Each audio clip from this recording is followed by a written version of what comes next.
nhờ rồi. Ok.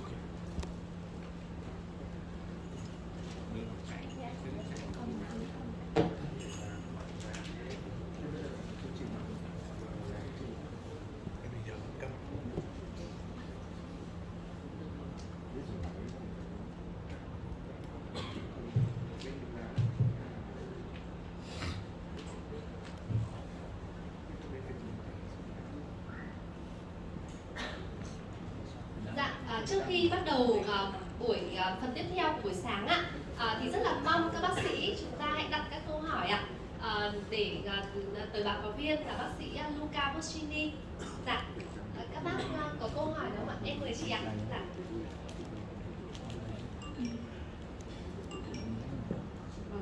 Xin chào thầy.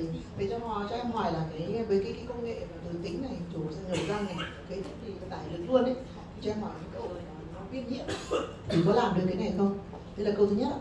Câu thứ hai là khi mà nhổ răng mà đúng là cấy tức thì mà mình bảo vệ được cái xương ổ vậy, càng được nguyên thì càng tốt, nhưng mà trường hợp mà xương ổ của mình bẩy, tức là mình làm nó không được, tức là nó không nguyên vẹn nữa, thì có làm được cái phương pháp này, tức là có cấy được cái phương pháp này không? Tức mình cấy tức thì luôn cái implant vào đấy. Đây là câu thứ hai.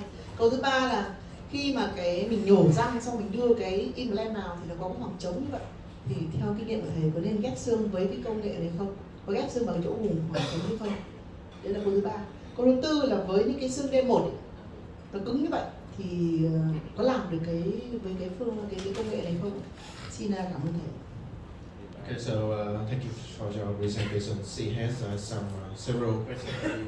The first one is can we do the implant placement, immediate implant placement in the infected subcase?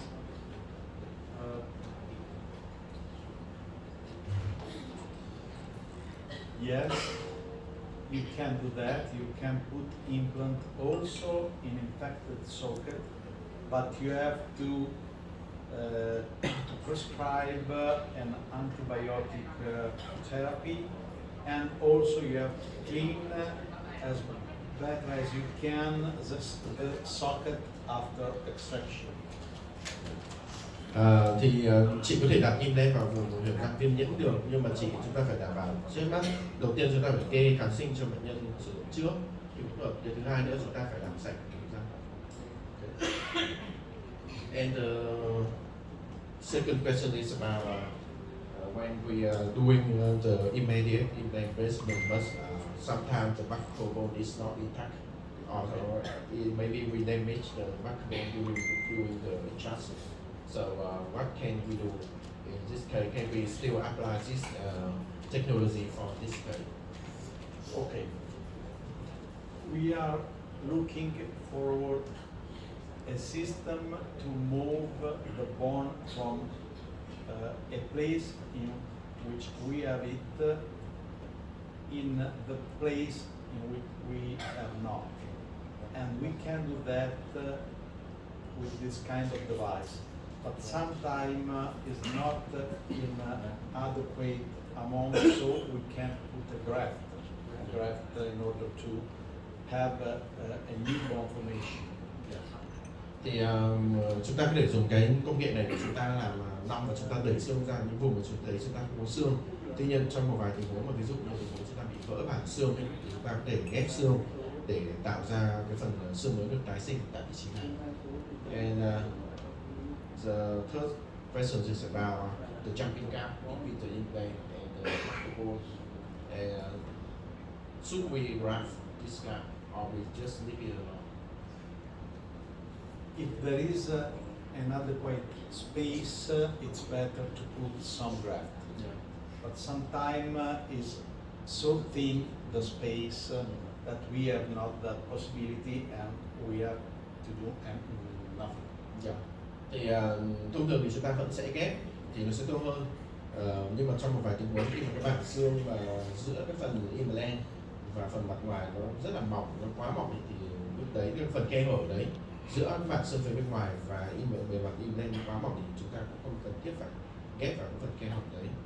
And the last question is, can we apply this magnetic mallet for the next bone such as the D1?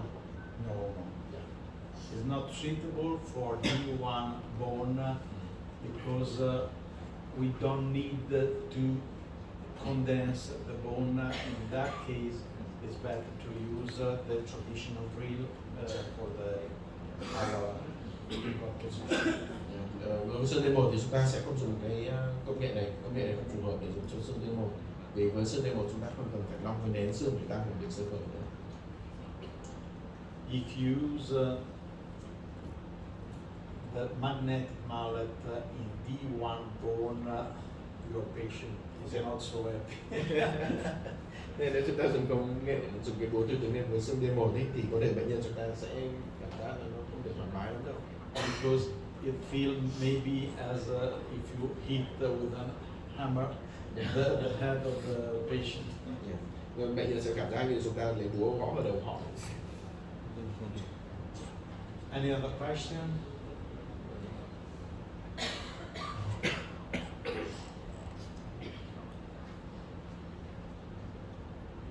Em chào thầy và chào các anh chị. Em thưa thầy cho em hỏi câu là so sánh thời gian làm việc giữa piazetom và búa từ tính trong nhổ răng và búa từ tính và máy cấy implant, thì là cái thời gian làm việc thì sẽ cái nào hiệu quả hơn, bởi vì em biết là piazetom mình ngồi tương đối là lâu trong nhổ răng. Asking about your experience in the comparison, the working time between the piezoelectric and the traditional and the magnetic mallet, and what is have the shortest working time? Okay, I think in my experience, piezo is slower than magnetic mallet, but they don't do the same work. They don't do always the same work. Sometimes you can use the magnetic mallet instead the piezo. Sometimes you have to mix both the technique. Okay, so we can start with the piezo surgery and go on with the magnetic mallet. You can see something like that in some video. Thì với kinh nghiệm của thầy thì cái việc sử dụng cái piezo với cả cái búa từ tính ấy thì nó không phải lúc nào cái hoạt động nó giống như nhau, tức là mỗi cái công cụ nó có một cái vai trò khác nhau, nên chúng ta có thể thấy một số ca thì chúng ta có thể sử dụng cái piezo kết hợp với búa từ tính, hoặc là chúng ta dùng cái piezo rồi lúc sau chúng ta dùng búa từ tính. Thì dùng các bác có thể thấy một số ca lâm sàng thầy sẽ cho mọi người xem, tức là nó sẽ cái cơ chế hoạt động của nó không giống nhau, nên là chúng ta rất khó để so sánh hai cái. Any other question? Another question? Em chào thầy, em xin phép hỏi thầy một câu hỏi là trong những cái trường hợp mình dùng búa tử tính ấy, thì cái lực để mình đặt implant khuyến cáo là bao nhiêu? Vì cái ca mà thầy vừa sâu ấy, thì em nhìn bằng mắt thường em thấy cái lực của mình nó khá là lớn. Những cái trường hợp dùng lực quá lực như thế thì nó có dẫn đến cái tình trạng bị cháy xương xung quanh không? Em cảm ơn. She had about the question of the primary stability. What is when we doing with working with the magnetic mallet? What is the recommend primary stability? Because if stability is too much, can it causing the disease around the with magnetic mallet, you can obtain a very high stability, but the use of magnetic mallet is suitable only in D3 or D1 or D3 or D4 bone, because the site preparation in D1 is not advisable. Also in D2 maybe is better use drill. We can do magnetic mallet in D2 bone, but for other kind of surgery like ridge expansion. When we have a very hard bone, is not suitable to use the magnetic mallet to prepare the implant site. Thì thầy bảo là với cái ví dụ cái sơ khởi này thì cái dụng cái công cụ của cái búa từ tính này nó chỉ ứng dụng với cả cái xương D3 và D4 thôi. búa xương D1 D1 thì chúng ta sẽ không dùng cái này, và kể cả với D2 thì chúng ta cũng rất ít khi dùng. Chúng ta chỉ dùng với xương D2 trong tình huống mà chúng ta cần nong và chẻ xương ở một vài tình huống rất là ít.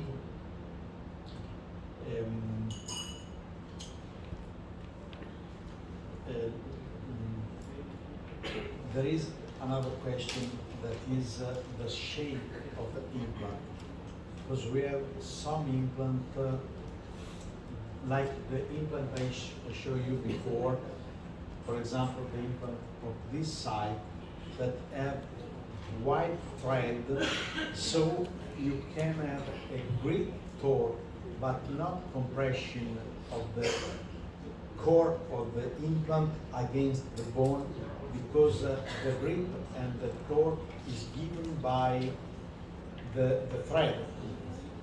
So you can to adjust the technique also based on the implant you use. Thì thầy có bảo nó còn cái ổn định sức khởi phụ thuộc vào hệ thống implant. Ví dụ như cái implant mà thầy cho mọi người xem vừa rồi là nó có cái gen rất là sâu. Thế thì khi mà gen sâu chúng ta vặn vào, chúng ta sẽ đạt được ổn định sức khởi cao. Ổn định sức khởi này dựa vào cái gen nó cắt vào trong xương, chứ không phải là dựa do cái phần thân bên trong, phần đường kính bên trong implant nó nén vào xương. Thế thì chúng ta cũng phải dựa vào là cái phần gen này của chúng ta là gen sâu hay đông để chúng ta có cái quy trình chúng ta làm việc cho nó phù hợp. Because this kind of implant, this kind of shape, with these white thread, give you a great stability before compress the bone against the core. So with this kind of implant, you never have a necrosis for compression. Have you got it? Because your implant stopped before the compression due to this kind of thread. Thì đang nói là về những cái implant gen sâu này, nó chỉ nó cắt, nó ném vào xương, nhưng mà cái việc cắt và nén này nó chỉ diễn ra ở gen thôi. Còn cái phần mặt bề mặt bên trong implant ấy, thì nó không nén trực tiếp vào xương. Đấy là cái ổn định sức khởi ở đây thì có thể cao, nhưng mà nó không gây ra hiện tượng nén và gây ra hoại tử xương. Everyone know his implant because is used to use it. So when you know the behavior of your implant, you can manage the site preparation, obtaining the torque you need without have a necrosis. You have to understand that this device give you some opportunities more to have a good torque in bad situation. But if the situation is firstly good, you don't need to use this kind of device, or you can mix some device, so you can use a drill for a portion of the site and the osteotome for another part of the site preparation. For example, if you have a fresh socket for an extraction with hard bone under the socket, and you want to fix the implant in the lower part of the socket, you can prepare at first the lower part with the drill, but in the part in which we want to preserve the bone, so inside the fresh socket, we can go on enlarging the preparation with the osteotome. Did you go? Thì về cái việc mà chúng ta sử dụng hệ thống implant thì chúng ta cần phải biết, tức là chúng ta cần phải biết về cái hình thể implant chúng ta sử dụng. Chứ sau một thời gian chúng ta dùng chúng ta sẽ quen thuộc với hệ thống implant này chúng ta, thì nó có cái đặc tính như thế nào. Ví dụ trong một vài cái tình huống mà xương nó kém thì chúng ta sẽ sử dụng hệ thống implant này kết hợp với cả cái dụng cụ búa tử tính để tăng ổn định xương khởi cao. Còn trong tình huống mà cái xương chất lượng đã rất tốt rồi thì chúng ta có thể không cần phải sử dụng búa tử tính nữa, hoặc là chúng ta cũng có thể mix giữa cái việc chúng ta sử dụng mũi khoan và búa tử tính. Ví dụ như khi chúng ta cắm im len tức thì cái phần ở phía bên dưới thì chúng ta có thể là chúng ta sửa soạn nó bé thôi, đường kính nó bé thôi, có thể bằng mũi khoan sửa soạn đường kính bé. Nhưng phần phía bên trên chúng ta muốn bảo tồn xương nó nhiều thì lúc đấy chúng ta có thể sử dụng cái búa tử tính để sửa soạn phần phía bên trên để đặt im len. Okay. Any other question? No. So we go on, and I'm gone showing you some special instrument. The first one is first is the name of this tip. He has more or less like nails to keep the square on a wall. It's fine because you can give the direction of the preparation with this kind of tool. Yeah. Thì thầy sẽ giới thiệu mọi người một vài cái đầu tip đặc biệt. Cái đầu tip đặc biệt đầu tiên là chính là đầu mũi first. Cái mũi first này thì là cái mũi đầu tiên nó giúp cho ta định hướng cái góc mà chúng ta, cái góc và cái trục chúng ta định cắm im len. Cái đầu tip này thì nó rất là nhọn và nó cứng, nó giống như cái đinh của chúng ta gõ vào chân tường ấy. Sometimes when you are preparing a site in a fresh socket after an extraction, the conicity of the tip 100, that is the first osteotome, the tip can be guided in another position due to the loss of some wall of the socket. But with this kind of instrument, you can choose a direction in an easier way compared to the 100 tip. Thì đây là so sánh giữa với cả cái đầu tip 100p và cái đầu tip dạng mũi first này. Thì trong một vài tình huống cái hành xương chúng ta nó không được tốt, hành xương chúng ta có thể bị vỡ hoặc bị tổn thương gì đấy, thì để mà xác định được cái trục chúng ta đặt được im len đúng theo trục của góc thì trong tình huống này nó sẽ hơi khó với đầu tip 100p. Thì lúc này là cái đầu tip dạng mũi first này nó nhọn và nó sắc, nó cứng hơn, thì có thể đi được chính xác vào cái đúng cái phần xương và góc độ chúng ta mong muốn. And other special instruments are the black ruby, that are the osteotomes that I designed. And why I choose this kind of shape? Because I had some problem when I used the traditional osteotome. Và cái đầu tip cái bộ kit tiếp theo là bộ kit Black Ruby. Cái bộ kit Black Ruby này là bộ kit do thầy sáng tạo ra, bởi vì thầy có một vài vấn đề khi sử dụng với cái bộ kit osteotome ban đầu của hãng. The problem I found with the traditional osteotome is that they didn't penetrate in an easy way because of the flat tip and the conicity. Thì cái đầu tip mà cho dạng thông thường của cái osteotome thì nó lại là dạng phẳng và nó cái góc độ của nó lại không phải là cổ thôn quá nhiều, thì nó đi vào xương nó sẽ khó. Đây lý do tại sao thầy sáng tạo, đấy là vấn đề mà thầy gặp phải với cái osteotome thông thường. So I designed this kind of osteotome that has a round tip and has two different conic degree. The first part of the tip till to 7 mm is 8 degrees, and the rest of the stem of the osteotome is 4 degrees, so more or less parallel. Thì ở bộ tip Black Ruby này thì nó có cái khác là cái góc thuôn của nó ấy. Thứ nhất là cái phần đầu tip nó là đầu tip dạng đầu tròn chứ không phải đầu phẳng nữa. Thứ hai cái phần góc thuôn từ trên xuống dưới, thì đầu tiên cái phần đầu tiên thì cái độ góc thuôn đấy là 8 độ, ở phía dưới thì góc thuôn nó trở thành 4 độ, là phần phía dưới gần như đầu tip nó sao dạng song song hai thằng.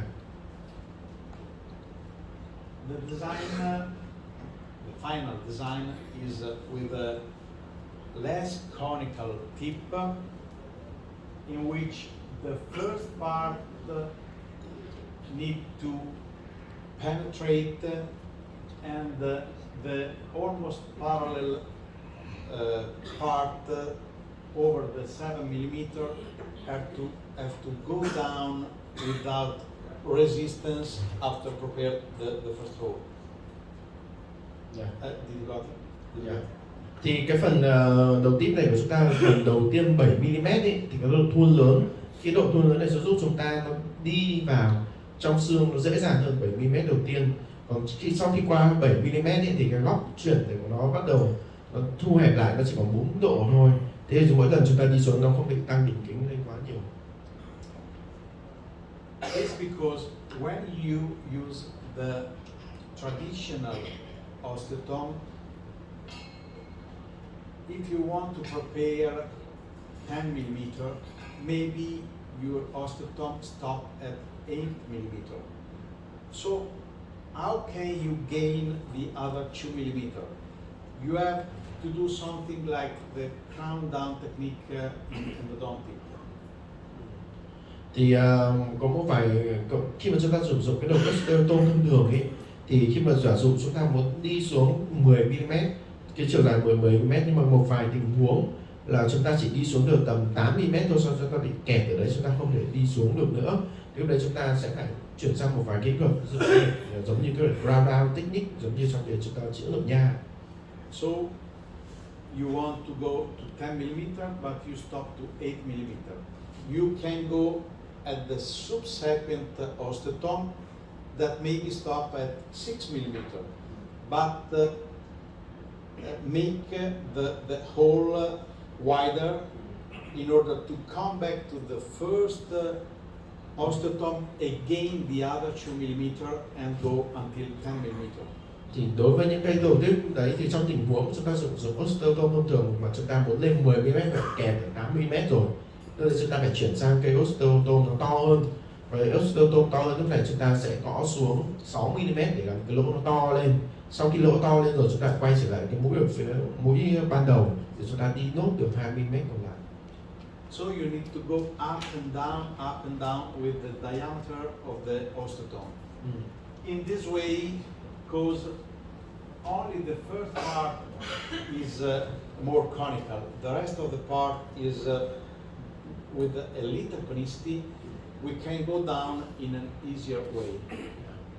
Thì đấy là cái thiết kế cũ của osteotome, cái của Renovi này. Thì chúng ta thấy là cái phần chỉ có 7 mm đầu tiên nó bị thắt hẹp, tức là nó nhỏ thôi. Còn cái phần từ 7 mm nó đi ngược lên ấy, thì cái lỗ nó rất là to. Nên lúc nào chúng ta cũng đảm bảo được rằng là cái phần đầu trên nó cũng là cái đường kính nó bé hơn cái phần phía miệng của nó, nên nó đi xuống nó rất dễ dàng hạn chế cái chuyện nó bị kẹt. We have 5 black ruby, and you can see another difference between this kind of instrument and the traditional ones. The difference is that if I go from 7 millimeter to 8.5 millimeter, there is not a significant difference in diameter. Và một cái nữa mà các bác có thể nhìn thấy đấy là chúng ta khi thay đổi chiều dài từ 7 mm lên đến 8.5 mm ấy, thì cái phần đường kính giữa hai cái phần này thì nó thay đổi không quá nhiều khi chúng ta dùng độ Red Ruby. And going from 7 millimeter to 11.5 millimeter, we have just 2 decimal of millimeter of difference. Và chúng ta đi từ 7 mm lên đến tận 11.5 mm ấy, thì cái sự thay đổi đường kính của implant này nó chỉ rơi vào khoảng 0.3, 0.2 mm thôi. So you can think to this kind of instrument like a drill, like an implant drill.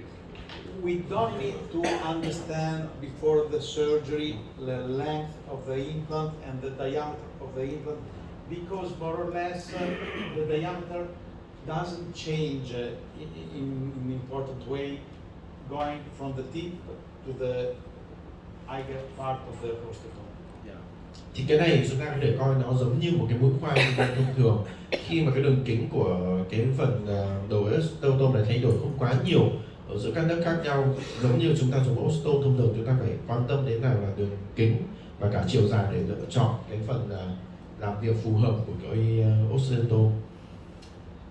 So when you use for the first times this kind of osteotome, you have to understand which is the last osteotome for your own implant, the implant you use.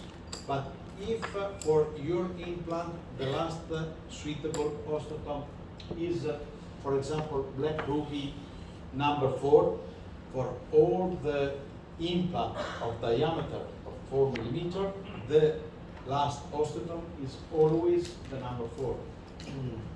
Thì ví dụ như là chúng ta bây giờ chúng ta biết cái đường kính của implant của chúng ta là 4 mm đi, thì chúng ta nhìn vào đây chúng ta thấy có bộ Black Ruby số 4 này thì nó được sản xuất ra để cắm cái implant đường kính 4 mm. Lúc này chúng ta không cần thiết lúc nào nó sẽ dừng lại cây Black Ruby số 4 này, chứ không chúng ta không cần phải chuyển sang cây số 5 hay cây dừng lại cây số 3 để đặt implant giống như cái mũi osteo thông thường nữa. So the first times you have to check, to try the best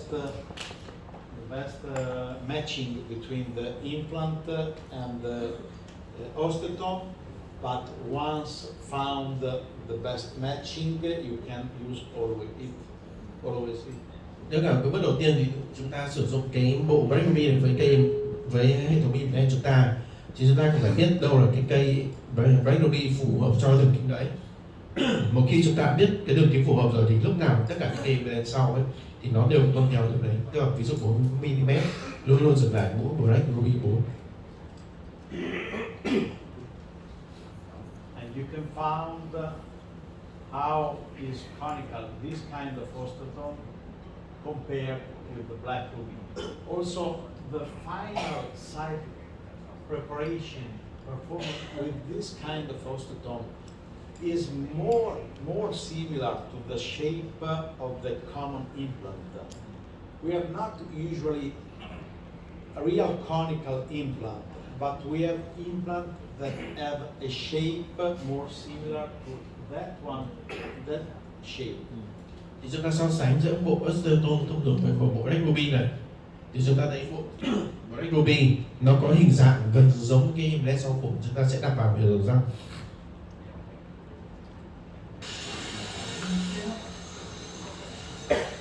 So let's see a video about site preparation. Now we are inside our clinic. You can feel, you can hear the respirator and many other noise. Thì đây là một cái ca lâm sàng tiến hành phòng khám thầy để đặt implant và một Black Ruby chúng ta nghe thấy những cái tiếng động ồn ào khác đến từ những cái ghế xung quanh. We are in a healed site. Thì đây vị trí này vị trí của răng đã lành thương hoàn toàn. And we start to elevate a micro flap. We don't need to elevate a big flap. Và trong tình huống này chúng ta chỉ mở một vạt bé, chúng ta tiếp tục mở một cái vạt to. In this case, we preserve the papilla. Ở đây thì cái vạt này tạo ra để bảo tồn cái hữu lợi hai bên.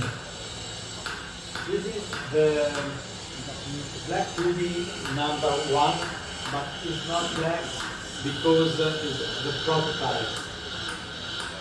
Sorry, without this one. Is the prototype. The first instrument we did to try. Thì cái bộ đây mũi Black Ruby số 1, cái mũi này thì lúc đầu thì làm nó chưa có, nó không phải màu đen.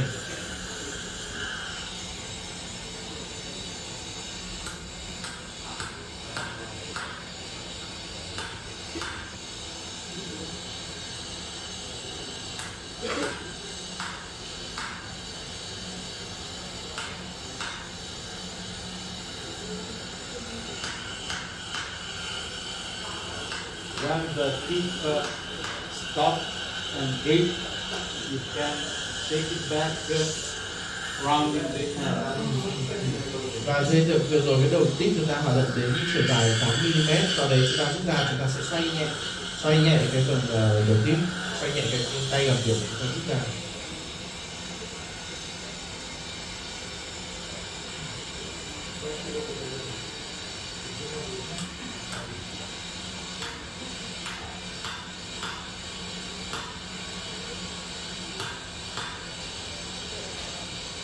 The penetration is easier than compared with the traditional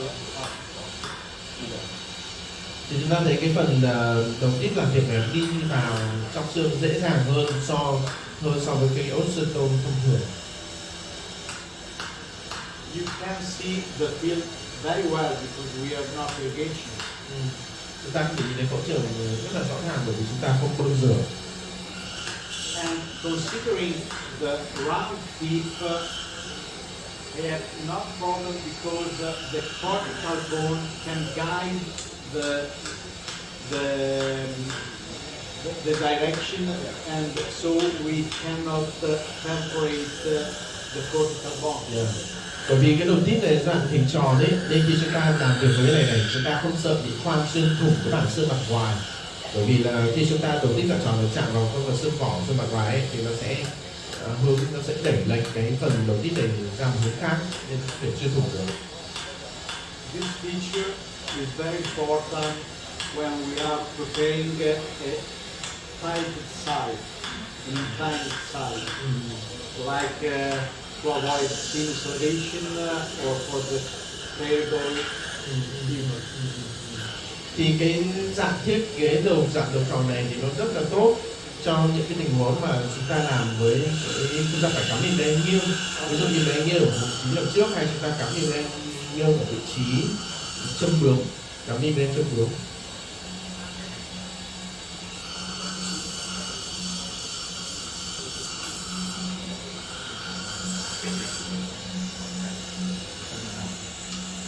It's a very clean surgery because we have not bleeding nor water nor saline. Cái phẫu thuật này rất là sạch sẽ bởi vì chúng ta không có bơm rửa nước.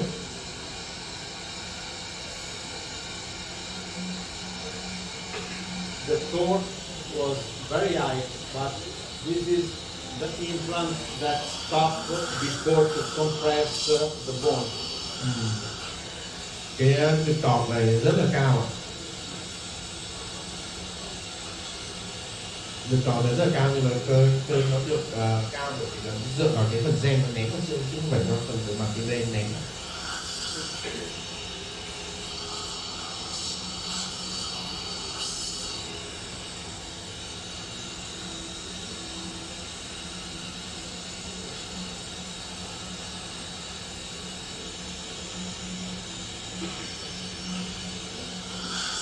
With this cord and with the teeth, with the big BIC,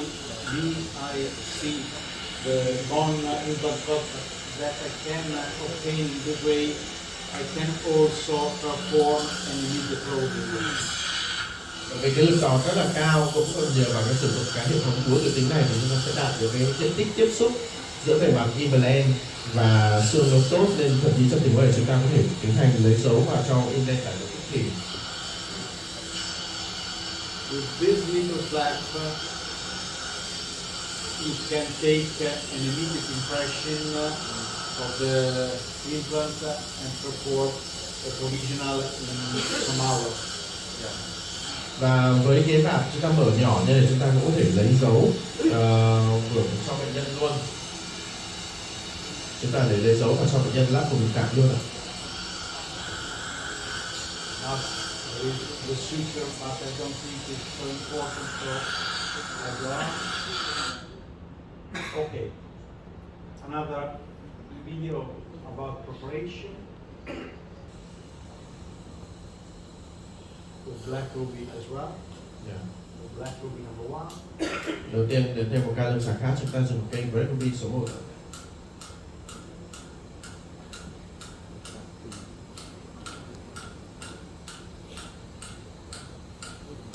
You can work in a clean area. Chúng ta để đây chúng ta làm việc ở một khu vực phẫu trường rất là sạch. Black ruby number 2. Đây là Black Ruby số 2. This is a video in real time. Đây là cái video trong cái thuật thời gian thật. This stop is when I changed the black ruby. Nó dừng lại khi mà thầy thay dụng cụ rồi, thầy cắt qua cái đoạn thầy thay dụng cụ. So you can understand how fast is this procedure. Chúng ta có thể tưởng tượng, chúng ta nhìn phẫu thuật thời gian thật, chúng ta biết cái phẫu thuật nó nhanh như thế nào.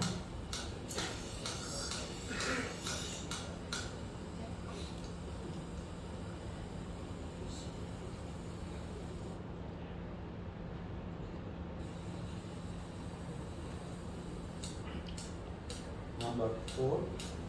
Black Ruby năm số 4 rồi. I lost the count, but I think it's the 4.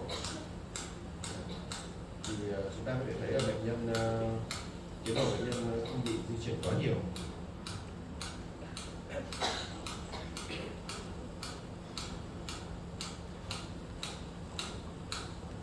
In that situation, when we use the traditional osteotome, you have often to go up with the diameter and then come back and then go up because you cannot reach the final length of the preparation. Yeah. Thì nếu chúng ta sử dụng những cái osteotome thông thường dạng truyền thống thì chúng ta sẽ phải đăng cái đường kính, đến lúc làm như này chúng ta sẽ phải đăng đường kính lên trong tình huống vừa rồi. Rồi chúng ta lại quay trở lại đường kính bé. And finally, the implant placement.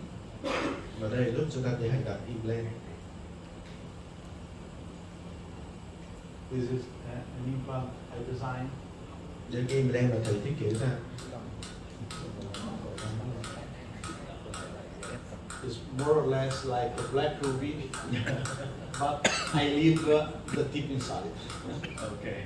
Nó giống như là cái implant này giống như cái mũi Black Ruby ấy, nhưng mà thầy để nguyên cái độ tip nằm trong xương bệnh nhân.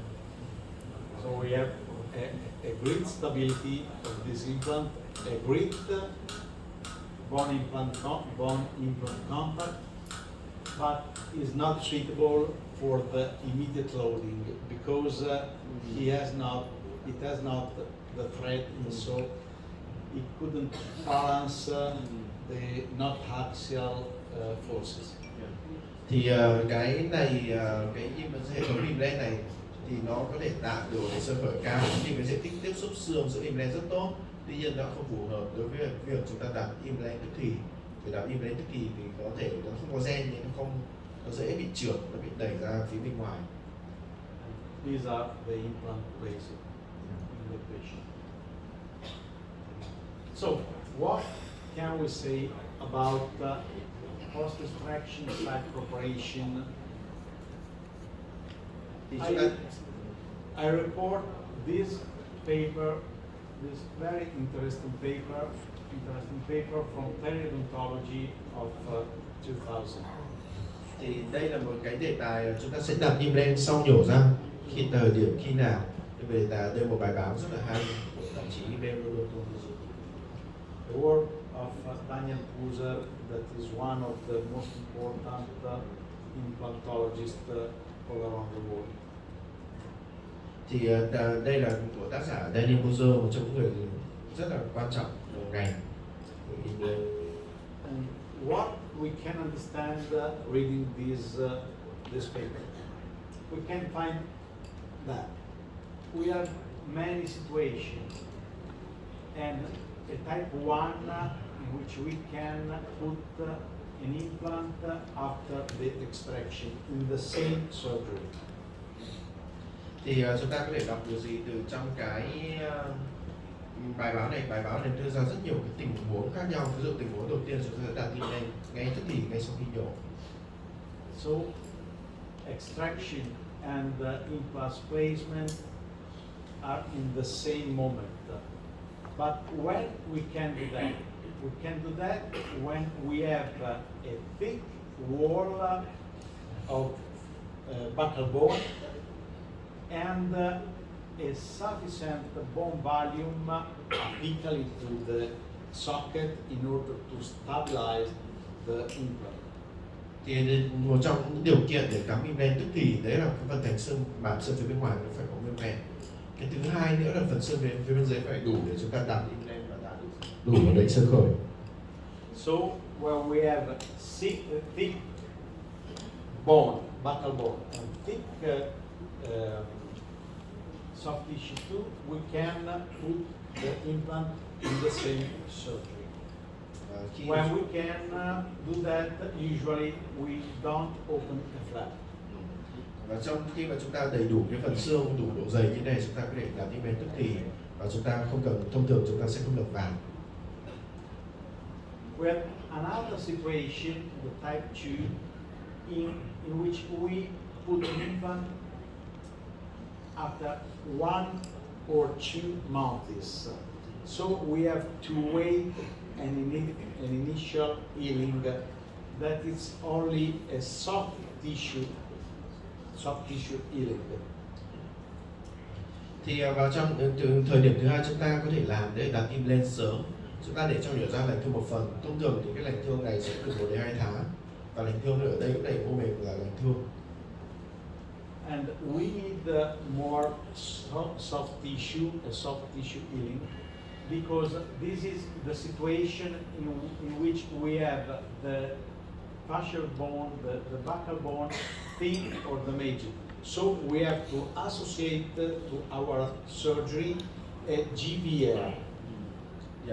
Bởi vì đấy là trong tình huống mà các bạn xương mặt vàng nó bị mỏng hoặc nó bị vỡ, nó không có nguyên vẹn ấy, thì lúc này chúng ta sẽ chờ mô mềm lành thương để trả giai đoạn này chúng ta sẽ tiến hành ghép xương GBA cho bệnh nhân. We have to wait the gum healing because for doing guide bone regeneration we have to close the flap and suturing it very well. Thì chúng ta phải chờ mô mềm lành thương, bởi vì khi chúng ta ghép xương ấy thì chúng ta cần phải che phủ được lợi và khâu kín lại để bảo vệ phần xương ghép phía bên dưới, nên chúng ta phải chờ mô mềm lành thương. Okay. But sometimes we have associated with the problem of the tooth an infection that make a lost bone. So we need to wait more time, 12 to 16 weeks, in order to have not only a soft tissue healing, but also an initial bone healing. Và với một số tình trạng mà chúng ta có cái hở răng nó bị nhiễm trùng nặng, cái phần xương nó bị tiêu nhiều, lúc này chúng ta sẽ phải chờ từ 12 cho đến 16 tuần. Lúc này thì chúng ta không chỉ chờ mô mềm lành thương nữa mà còn chờ cho mô xương lành thương một phần nữa. And then we have late implant placement over than 6 months or longer, or when we are with a very young patient, and so we cannot put implant before 20, but maybe more than 20 years. And extended bone lesion, so we cannot have an initial stability, or when we have an old extraction, so we met the patient that is without the tooth for a lot of time. In this situation, very often we need to augmentate the bone with the graft in order to correct the retraction of the bone. Thì cái tình huống cuối cùng là chúng ta đặt implant muộn. Đặt implant muộn này thì chúng ta có 2 trường hợp. Một trường hợp là chúng ta đặt implant muộn và có ghép xương bảo tồn. Một trường hợp là chúng ta không ghép xương bảo tồn. Thì trường hợp ghép xương bảo tồn chúng ta sẽ làm khi mà bệnh nhân chưa trưởng thành, bệnh nhân mới chỉ tầm khoảng dưới 20 tuổi thôi, hoặc là những cái huyệt răng nó bị tiêu xương quá lớn, chúng ta sẽ ghép xương bảo tồn. Còn có những bệnh nhân mà ghép xương không bảo tồn, đây những bệnh nhân mà có thể do điều kiện kinh tế hoặc là bệnh nhân bị bỏ quên gì đấy thì bệnh nhân mới không ghép. So based on that work, we can understand that we can place an implant immediately only in a few situations which we have a lot of bone and a lot of soft tissue. Yeah. Thì chúng ta nhìn vào một cái phần bản chỉ định này, chúng ta biết rằng chúng ta chỉ đặt để implant trong một vài tình huống cụ thể. Thứ nhất là phần xương phải đầy đủ, và thứ hai là phần mô mềm của nó cũng phải còn đầy đủ. But this work is based on a situation in which the side preparation is performed by drills and not by osteotomy. Thì trong tình huống này chúng ta biết là đây lúc mà chúng ta biết bản này nó đưa ra là khi mà chúng ta sửa soạn bằng mũi khoan chứ không phải sửa soạn bằng cái cây osteotom. But when we prepare the side using osteotom, we can change the anatomy. So we don't take the bone out, but we move the bone. We compress the bone. So we can report also a situation like type 2 or 3 to a situation like type 1. Because the buccal bone that is thin, we can become wider, we can become thick because we move bone from the palatal side with the buccal side using osteotomy. Thì chúng ta nếu mà chúng ta sử dụng cái búa từ tính ấy, thì chúng ta có thể mở rộng cái chỉ định cái ghép implant tức thì. Ví dụ như từ cái tip 2, tip 3 kia có chuyển sang tip 1, bởi vì chúng ta sử dụng búa từ tính, chúng ta nong, chúng ta di chuyển xương ra phía mặt ngoài. Giả dụ như xương chúng ta đang mỏng thì chúng ta có thể tăng được độ dày xương mặt ngoài cho bệnh nhân. So we can perform an implant, an immediate implant placement, also when is not indicated in this work. Okay, we can put the implant because we change the anatomy with the. Và chúng ta có thể đặt implant tức thì nhờ vào việc chúng ta thay đổi cái giải phẫu phần xương ở phía bên dưới. Okay, now I'm going to show you a movie about a case in which we had to remove this tooth because of decay or resorption of this area, and I'm going to show you that I insert an implant in the septum. Và đây một ca lâm sàng mà thầy cho mọi người xem ca lâm sàng là bệnh nhân bị sâu răng cổ răng, và chúng ta sẽ nhổ răng ra và đặt implant vào vùng chẽ giữa ba xương răng.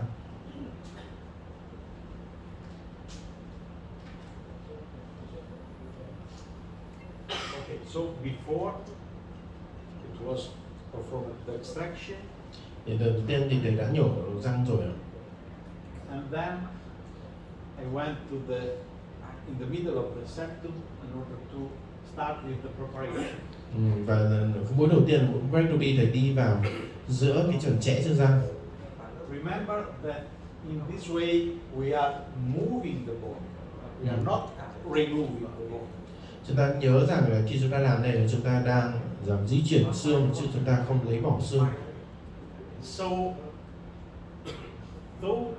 although the bone is thin in this position, I'm moving part of the septum in that direction, and the bone became thick. Thì chúng ta nhìn thấy là cái phần xương ấy, nó không bị lấy bỏ đi, mà chúng ta nhìn thấy gì? Ba cái chẽ xương này nó càng ngày càng được đẩy ra phía bên ngoài, sát với thành xương phía bên ngoài hơn, và giúp thành xương bên ngoài trở nên dày hơn. That's what I mean before when I said that we changed the anatomy. Đấy là cái mà thầy đã nói là chúng ta thay đổi cái giải phẫu xương của bệnh nhân. The compression of this socket make a wider wall of the implant side.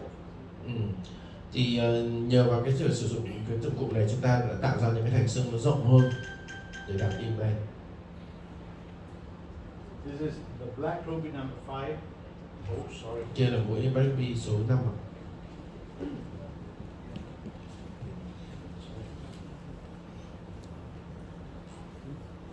I don't know what I did with the remote control.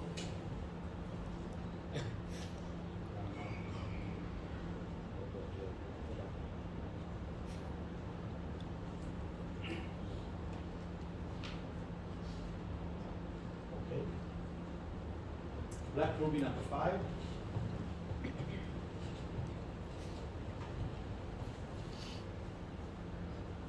Đây buổi Blackberry số 5 ạ. The socket is almost closed by the pressure of the osteotome and finally by the pressure of the implant. Yeah. Thì sau khi mà chúng ta đã sửa soạn vào cái osteotome thì chúng ta sẽ đặt implant vào.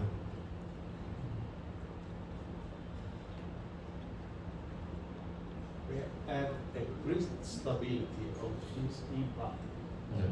Chúng ta đặt implant vào. Though the implant was placed in a molar, that is not a good situation usually. Nếu chúng ta đặt implant vào cái răng hàm lớn này thì nó thông thường nó không phải vị trí thuận lợi để chúng ta đặt implant.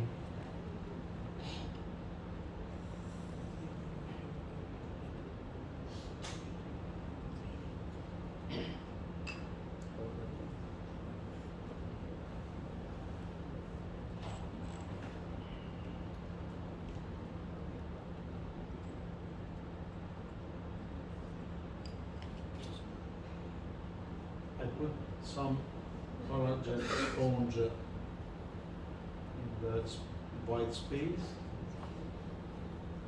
and finally I screwed the healing bone. Thì cái phần chân răng bên trong thì có đặt một mảnh ghép collagen, sau đấy thì vặn cái phần nắp healing lên.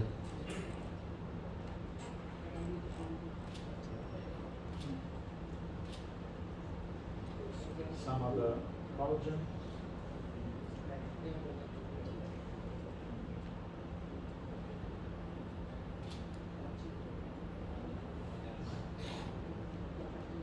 The collagen needs to stabilize the blood clot. Mục đích của cái collagen là để giúp nó là để ổn định cục máu đông. Okay, this is the end of the surgery, and this is the post-operative X-ray. Is not immediately the X-ray. Is immediately after the surgery, and I cannot find the original socket. Thì ở đây là cái phim X-quang ngay sau khi cấy. Thì phim X-quang ngay sau khi cấy thì chúng ta có thể thấy nó thay đổi như thế nào, tức là gần như chúng ta không thể thấy được cái chân răng cũ, cái răng cũ của bệnh nhân ở đâu trên cái hình này nữa. Of course, there will be some void inside the bone, but there are a lot of compression of area that give an image that seems like healed. So, because we didn't remove the bone, but we moved the bone. Thì tất nhiên là nó vẫn có một vài khe hở nhỏ ở trong cái hở răng này. Tuy nhiên chúng ta thấy là chúng ta sử dụng cái búa tử tính để chúng ta làm nong và di chuyển xương ra xung quanh chứ không lấy xương ra bên ngoài, nên chúng ta lấp đầy được cái hở răng. And what about immediate loading? This is a review. I want to give you just a key factor. When we perform an immediate loading, we need one thing, that is a great primary stability. Possibly without compress the receiving socket, because if we compress too much the bone, we should have some necrosis. Yeah. Thì một trong những cái yêu cầu khi mà chúng ta muốn tạo cái thức thì ấy, thì đấy là chúng ta phải có ổn định xương khởi mà không được làm nong nén xương quá nhiều. Bởi vì là khi nén xương quá nhiều thì chúng ta có thể tạo ra cái hiện tượng hoại tử xương. And how can we obtain primary stability? We can obtain it with a great torque, but with a particular shape of the implant with wide thread as well, and obtaining possibly a great BIC, so a great bone implant contact. Yeah. Thì để mà đạt được ổn định xương khởi cao thì chúng ta có thể sử dụng những cái hệ thống implant với cái hệ thống gen sâu là thứ nhất. Cái thứ hai nữa là chúng ta cần phải nén xương ra xung quanh để thay đổi cái chất lượng xương của chúng ta cấy implant. So it's not important to have only a grip torque, because we can have a grip torque only for a grip of the apical side, but not of the neck of the bone. While we need a grip torque with a wide contact between bone and implant. Và cái việc mà đảo đến xương khởi cao này thì nó ngoài cái việc ổn định xương khởi ra, ổn định xương khởi chúng ta để đạt được chỉ dựa vào chóp và chỉ dựa vào cổ, nhưng mà để đạt được để vào bệnh nhân đạt được tức thì thì dọc hết toàn bộ chiều dài implant thì càng phải có diện tích tiếp xúc với xương một cách tối đa. And when we use some osteotome to prepare the site for the implant placement, we obtain, of course, a grip torque because we are condensing the bone, but also we are growing the bone implant contact areas. Thì khi mà chúng ta sử dụng một cái đầu osteotome, chúng ta đong sửa soạn này, chúng ta đong và nén xương ra. Ngoài việc đong nén xương, chúng ta còn đạt được cái diện tích tiếp xúc rất là tốt giữa bề mặt implant và xương. And we are in a case of immediate positioning after extraction, so in a fresh socket in which there are a lot of void inside the sapien socket. Moving the tooth without taking the bone out is very important to obtain a great beak. And so using an osteotome is better than use drill. Yeah. It's not important if the osteotome is mounted on the magnetic mallet or with the manual mallet, but it's better to prepare the site with an osteotome. Yeah. Thì khi mà chúng ta đặt implant vào trong huyệt răng tức thì chúng ta biết rằng trong huyệt răng đấy có rất nhiều cái khe hở. Thì nếu chúng ta sử dụng cái hệ thống osteotome ấy, thì nó sẽ làm chúng ta không lấy bỏ xương ra xung quanh. Nó khác với việc sử dụng cái bụi khoan thì dẫn đến là cái phần thể tích xương được lưu giữ trong huyệt răng chắc chắn nó sẽ lớn hơn. Tức là chúng ta có thể sử dụng cái osteotome bằng tay hay bằng máy thì nó đều tốt hơn là việc chúng ta sử dụng cái bụi khoan. Okay, so we change topic. I don't see Dorothy, but stop me when we have the lunch, okay? Bây giờ chúng ta sẽ chuyển sang chủ đề là chủ đề mới là chủ đề chẻ xương. Tất nhiên chúng ta dừng lại khi mà đến giờ ăn trưa. Sometimes we are in a situation in which we have a thin ridge, and another time, sorry.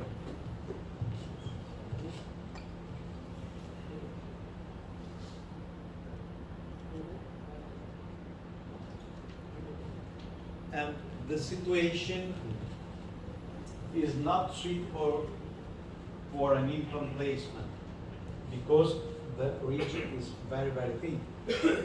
Có một vài tình huống cái xương của răng nó mỏng như thế này nó sẽ không phù hợp để đặt implant luôn, bởi vì cái xương nó quá mỏng.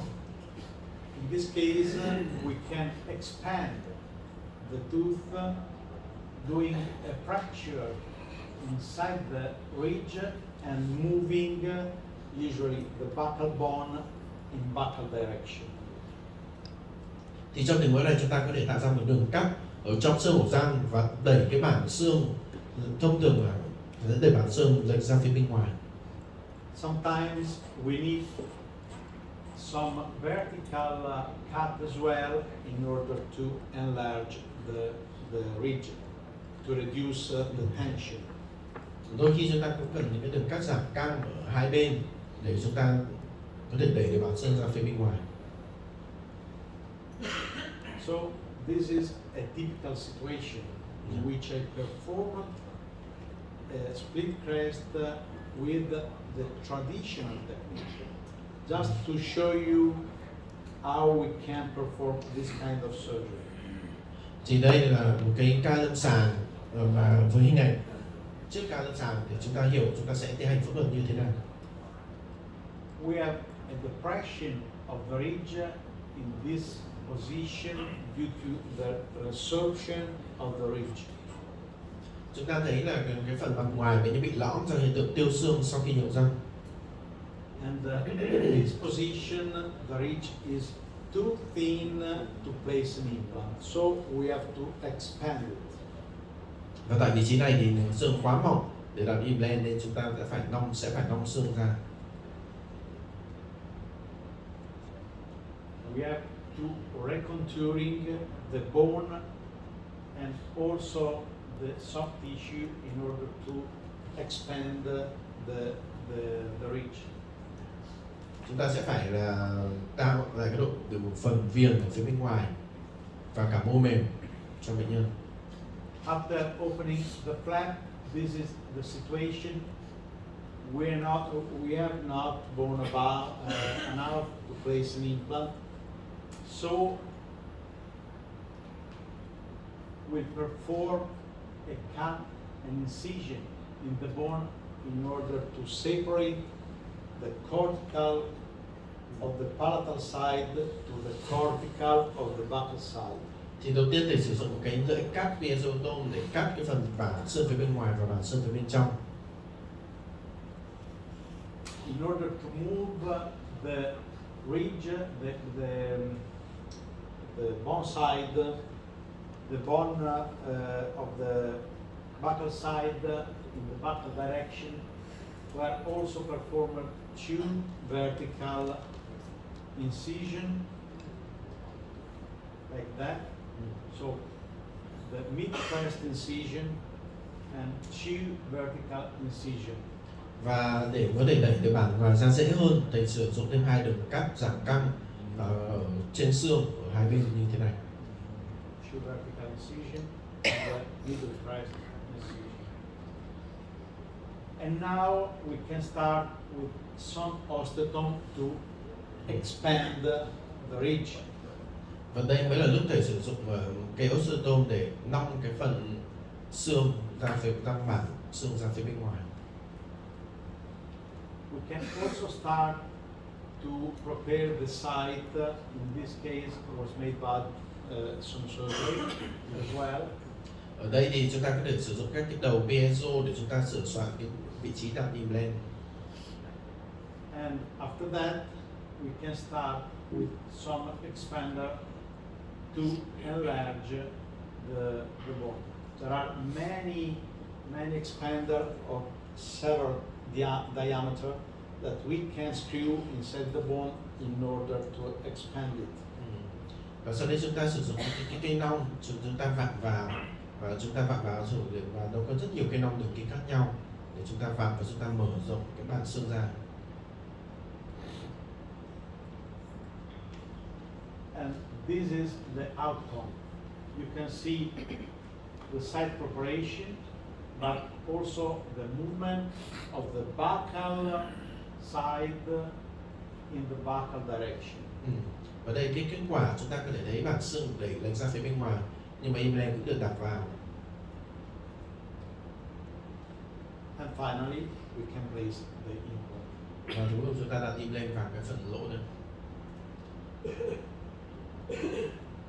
Once doing that, we can fill the void, like in this case, with some graft. Và sau khi kết thúc chúng ta sẽ lấp, chúng ta sẽ ghép vào những cái khe hở còn lại. And finally, the suture. Và sau đó chúng ta khâu đóng.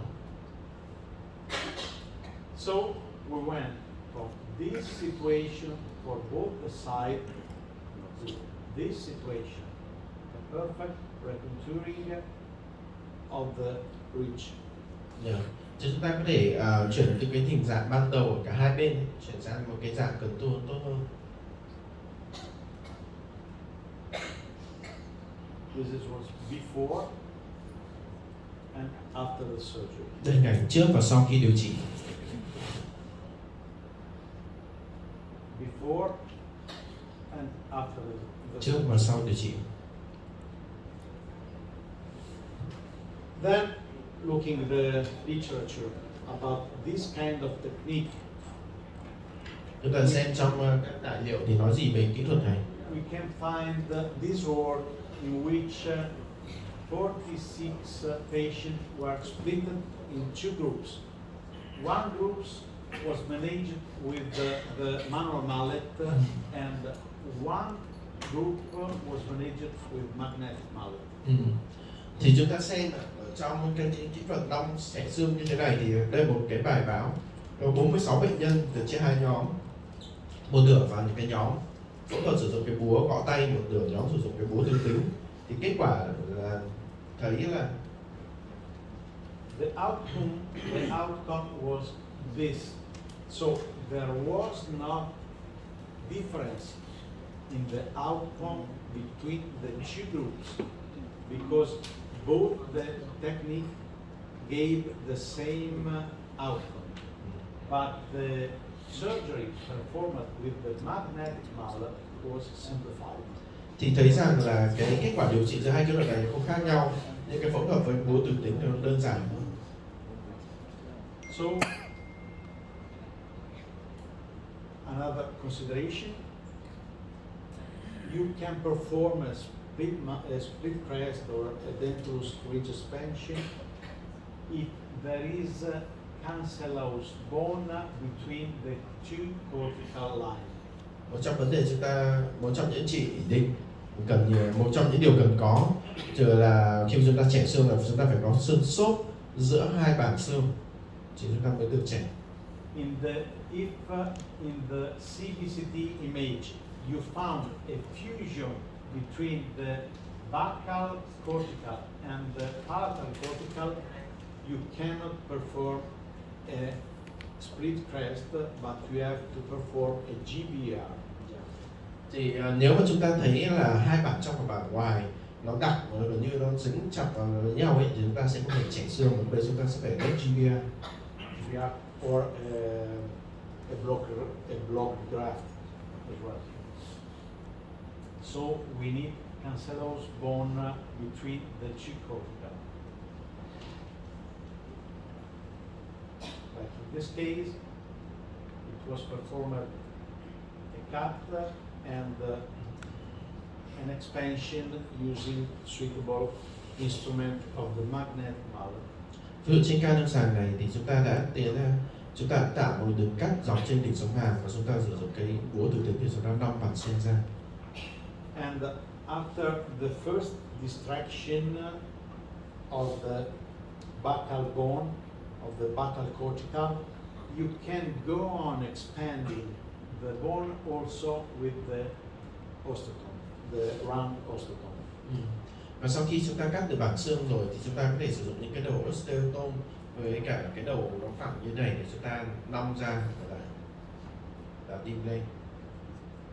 The tips are that we have the first tip that is named split, is more or less like a blade, like a beaver blade. And the other expander are with a growing thickness, going on in the numeration. So you can see that and that. So you can expand, changing the osteotome, going from the thinner to the thickest. Yeah. Thì chúng ta thấy những cái mũi đầu tiên thì nó mảnh như cái dạng lưỡi dao ấy, rồi chúng ta để cắt những cái phần đường cắt trên cái vỉnh đỉnh sống hàm. Sau đấy chúng ta có thể sử dụng những cái mũi tiếp theo với đường kính nó to hơn, để nó có đường kính nó to hơn, độ dày to hơn để tách được bảng xương ra khỏi nhau nhiều hơn. And you have got also this nice tip that is flat in the back side. This is nice because he moved only the one side, so you can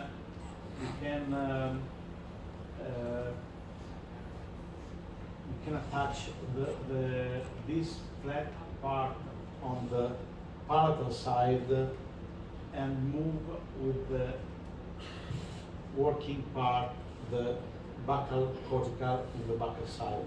Yeah. Thì đây một cái đầu tip mà nó có thiết kế cũng khá là hay, tức là một phần thì nó là phẳng, một phần thì nó bị lồi ra một bên. Nó dành cho tình huống thì chúng ta muốn đẩy cái bản xương lệch sang bên nào, chúng ta sẽ dùng cái phần đầu nó to nó lệch sang đấy để chúng ta đẩy cái bản xương ra phía bên ngoài, chúng ta giữ nguyên bản trong. And this is the expander number 3. Đây cái expand số 3. But sometimes is enough to prepare with the split and the cut.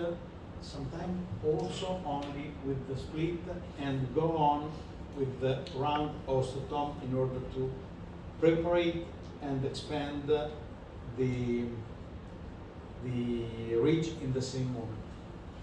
Và đôi khi thì chúng ta cũng có thể vừa cắt và vừa nong cái bản xương ra đồng thời trong lúc chúng ta làm luôn. There are also special tips. These tips were designed by Domenico, a friend that came in Vietnam some months ago, and it seems like a can opener. Yeah. And you can use it like a can ridge, because you can using moving that when you have a wide edentulous space, you can moving that cutting the bone. Thì cái kia là một cái đầu tip nó khá là đặc biệt, nó có hai đầu nhọn, nó giống như là cái dụng cụ mở cái nắp lon ấy. Thì đây được sáng tạo bởi ông Domenico Bandi, từng đến Việt Nam rồi. And there is another advantage in this tip. We have these 2 points that can stabilize the osteotome on the ridge, because the other osteotome, the first osteotome, you can see that, have a round tip, so it can slide in the buccal direction or in the palatal direction, while the Genoa not, because he has these 2 points that can stabilize it. Yeah. Thì cái đầu tip trên này nó có hai đầu nhọn thì nó sẽ giúp chúng ta giữ ổn định được cái đầu tip khi mà chúng ta làm, tức là chúng ta đi xuống thì nó tránh hiện tượng nó bị trượt sang một bên nào đấy, nó khác với cái đầu này. Okay. Before having the Genoa, I used to prepare an incision in the bone with the piezo, and then I used the cut point like in this way. Thì trước khi mà thầy dùng mũi Gera thì thầy sẽ dùng cái mũi piezo để tạo đường cắt đầu tiên trên mũi sống hàm. Sau đấy thì thầy mới chuyển sang dùng cái mũi đầu tiên của cái mũi nong chảy, mũi split này để tạo đường cắt. After that, you can complete the expansion directly using the osteotome, the round section osteotome. Và sau đấy chúng ta có thể nong xương ra phía bên, ra hai bên nhờ vào sử dụng những cái đầu osteotome mà nó có dạng là đầu tròn. You can see the expansion of the. Chúng ta có thể nhìn thấy cái phần xương được nong ra.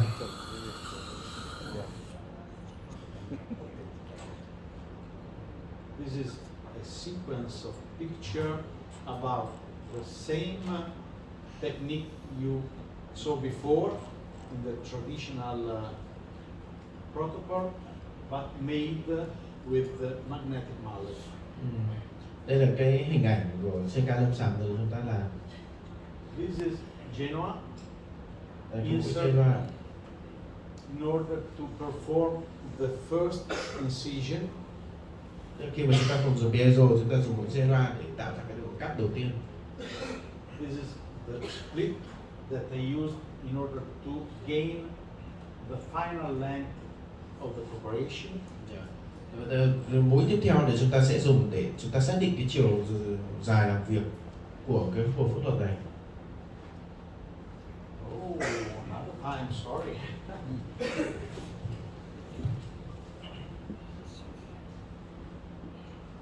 Okay. This is the expander number 3. the expander that have the back flat. Đây là một expand số 3, nó có một mặt phẳng và một mặt lồi ạ. And then traditional expander, the expander number 1. Và tiếp theo là cái mũi expander số 1 ạ. You can see a little fracture in this position. Các bác có thể nhìn thấy một vài cái đường gãy, một đường nứt nhẹ ở hai bên. It's not a bad thing. I didn't perform the vertical incision in this case because the bone was sufficiently elastic. Ở trên ca này thì thầy không thực hiện cái đường cắt giảm căng hai bên bởi vì là cái phần xương còn lại nó đủ độ đàn hồi để có thể nong ra. And after that, I went on with the expansion using the black ruby, so the tip for the side preparation. Và sau đấy thì sử dụng cái đầu Black Ruby để thầy chuẩn bị vị trí đặt implant, đồng thời là để nong xương. I like to use this kind of instrument, so the black ruby rather than the traditional one, because of their loss conicity. So I don't have a great expansion of the region, but only the expansion I need.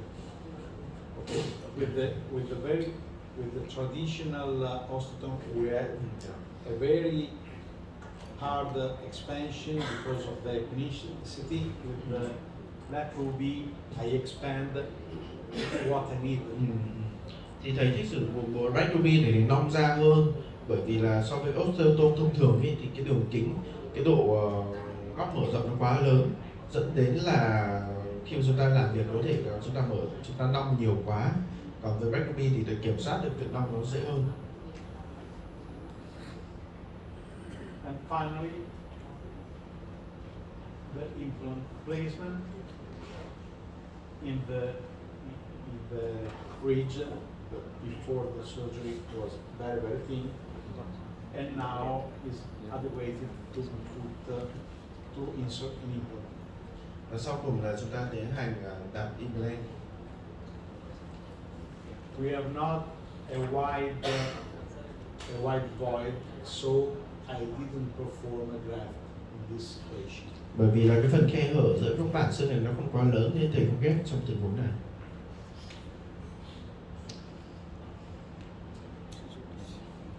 Everything is fine about split crest and all. Ở đây thì cái phần chảy xương thì các bác đã rõ chưa? Có thắc mắc gì phần chảy xương không ạ? Any question? Mọi người có câu hỏi gì cho phần chảy xương này không ạ? So I go stop me, Dorothy. Stop me if we are the break for the lunch, okay? It's now. Okay. So.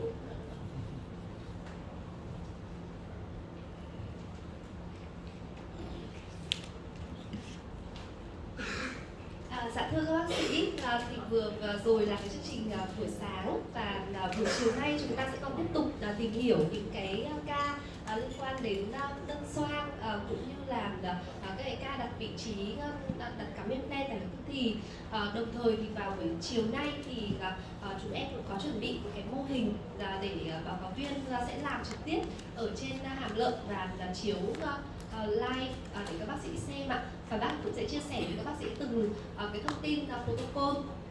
Vâng, chúng ta sẽ ăn trưa 1 tiếng 30 phút ạ.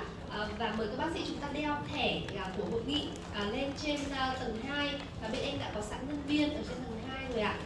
Vâng, sau đấy thì sau 1 tiếng 30 phút thì mời các bác sĩ chúng ta quay trở lại ạ. Cảm ơn các bác rất là nhiều ạ.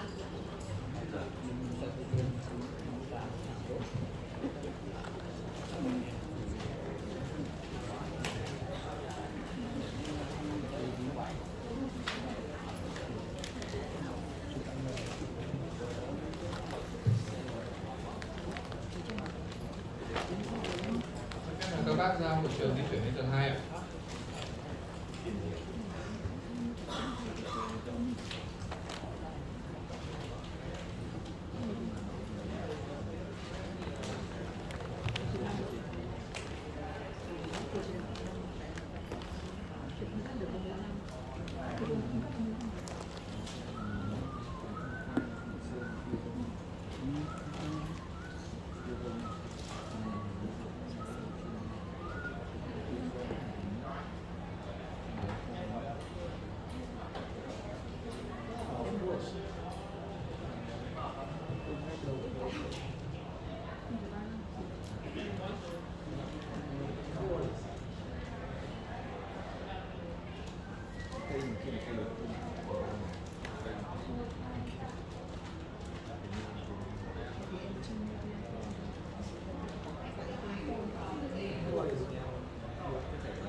Đi.